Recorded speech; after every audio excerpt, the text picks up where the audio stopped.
Yo, what's up, guys? This is going to be Dragon Ball Super Chapter 53. Sagambo's Galactic Bandit Grenade Brigade. That was kind of a handful to say, wasn't it? So, I quite like this chapter because it shows an emphasis on the other Z fighters. And for the longest time, Dragon Ball Super has literally been the Goku and Vegeta show. So it's nice to see some of the other cast getting some support as well. So we see Jacko and Esker come on the spaceship to tell them what pretty much is going on. And we see the prisoners in the cage as well. They're being pretty nasty to Jacko. And they tell him that their friends are coming on the way.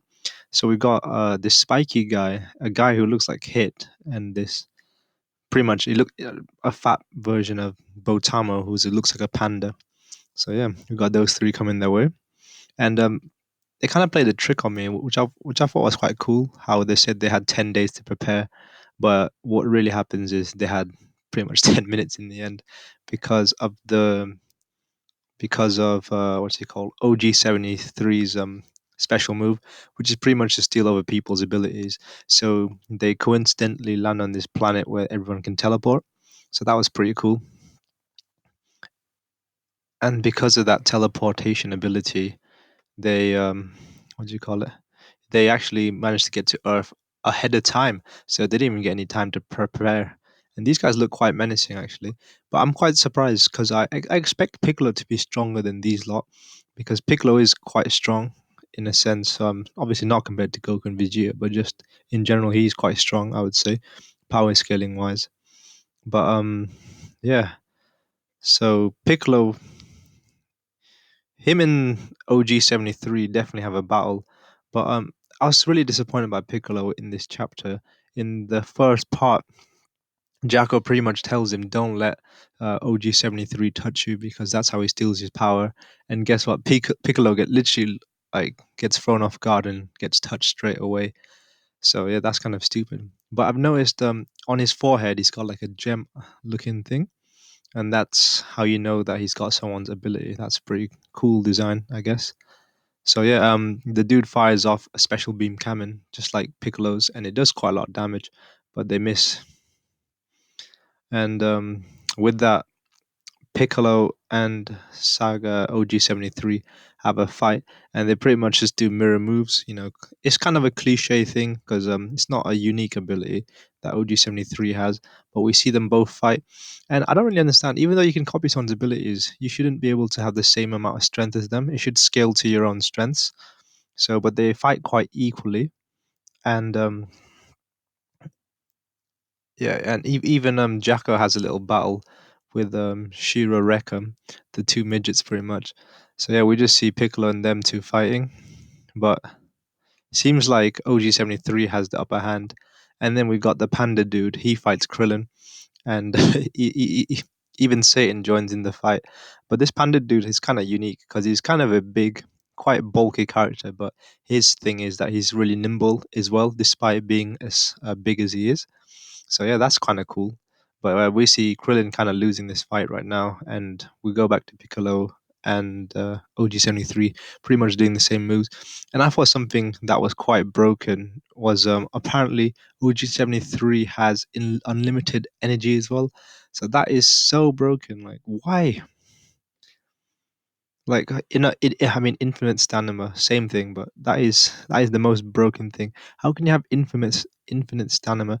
I felt the same way when I found out the android had infinite stamina as well. It doesn't make sense to have it.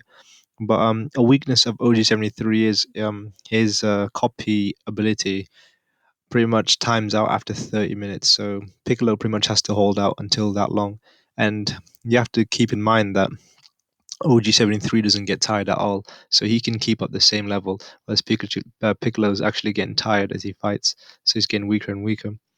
But it seems like Piccolo was he pretty much lost the battle, but my boy Gohan comes in at the last minute, and he looks serious, and I'm really enjoying what Gohan's gonna do, because Gohan is a lot stronger than all the other Z fighters, as we saw.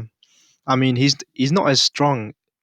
I mean, he's not perceived that strong in the anime, but when we talk about the manga, this dude was going toe to toe with Kefla, and Kefla was pretty strong considering.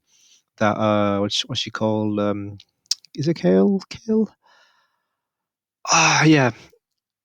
Oh my goodness, it's Kale and someone. Wait, let me Google that real quickly. I forgot Kefla.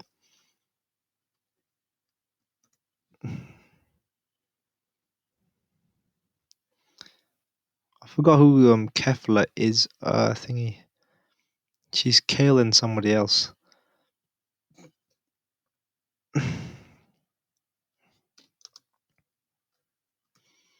Yes, give me a second. Cauliflower and kale. Khalifa and kale. Khalifa.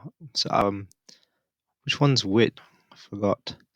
So, is it Khalifa?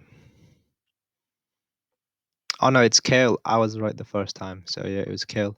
Well, considering Kale in a berserk mode managed to actually pretty much wipe out most of the warriors in the tournament in power, and the fact that she transformed, now she can control that form, and she's a lot stronger. And Gohan was going toe to toe with her, so that's going to be quite interesting. I want to see Gohan completely slap this dude silly. That's my that's my wish. And if Gohan loses, I'm going to be so upset. But yeah, and then we also see and that pretty much concludes that cliffhanger, and I'm excited to see what happens next. But we see what Goku and Vegeta have been up to, and we see Murus is completely destroying Goku in hand to hand, and apparently he says that the only way to unlock Ultra Instinct is in a situation where, like a death situation, so they're gonna fight with an intent to kill. And then we see Vegeta doing the opposite of what Goku's doing, and he's practicing his spiritual mind as he tries to stabilize on this tiny pole as they're all stood up there. And the funniest thing is, apparently Goku was up there for 150 days, and Vegeta is obviously getting quite impatient. So that's quite funny. But the training is coming along quite nicely, which is nice to see. But yeah, that was it for Dragon Ball Super 53, and it was a decent chapter. I won't lie, but I've definitely read better ones, and hopefully the next chapter will will meet expectations. And I expect Gohan to slap this dude because power scaling wise, Gohan should be way stronger than all of those three put together. To be honest, but let's just see what the outcome actually becomes. All right, but this was it for me. Bye.